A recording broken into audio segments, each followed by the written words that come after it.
Well, I'm pretty sure, like me, you've seen what's come across social media, all the different bloopers for working at home, everywhere from people going to the restroom, people walking around in their underwear, and even I just saw came up where one of the senators was given instructions to her child and didn't realize that she was no longer muted.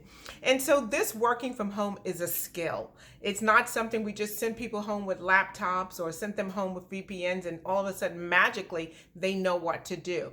We're going to have to show them as managers. But what I want to talk to you about this right now is not necessarily the skill of working from home, but the emotional impact it could be having on some of your workers, and why you, as a manager or a leader, need to check on them. Check on them and see how they're doing. Check on them and make sure that they emotionally are able to handle this kind of situation. You got to realize that some of these your staff may be home in a house where people are quarantined and part of that house, and that could have an effect. It could have an effect because maybe someone they know is also impacted by COVID-19. It could also be that perhaps maybe they are so fearful to go out to get some of the essentials that they need, or they're going out and getting the essentials.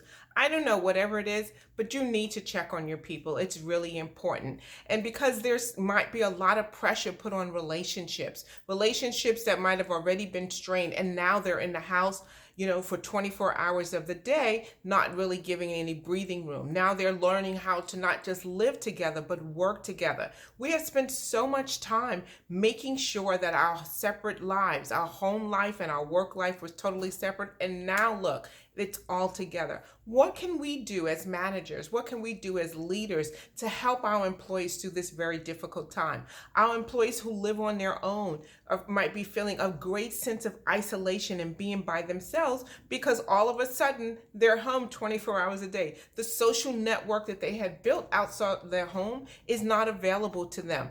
And so we need to check on them and make sure they're okay. And then there's all this tech we sent them home with. Are they able to cope with it? A lot of times we feel that we're tech savvy until we actually have to live this technical life.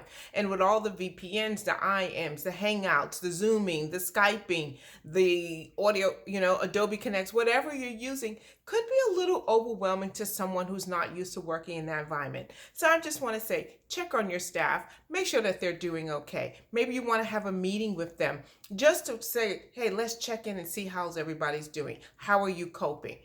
Just a simple chat, not necessarily about what's going on with your deadlines, your work, your tasks, your activities, but checking on them, on their emotions, and see how they are. Check out if you have already in your organization an EAP.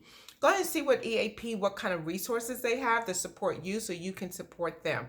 But don't leave any stone unturned. Use Google. Go ahead and I'm pretty sure there are like a zillion articles and videos out there that can help you get through this thing.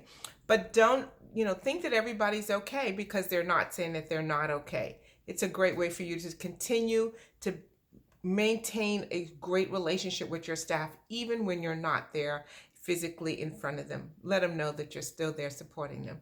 Have a great day.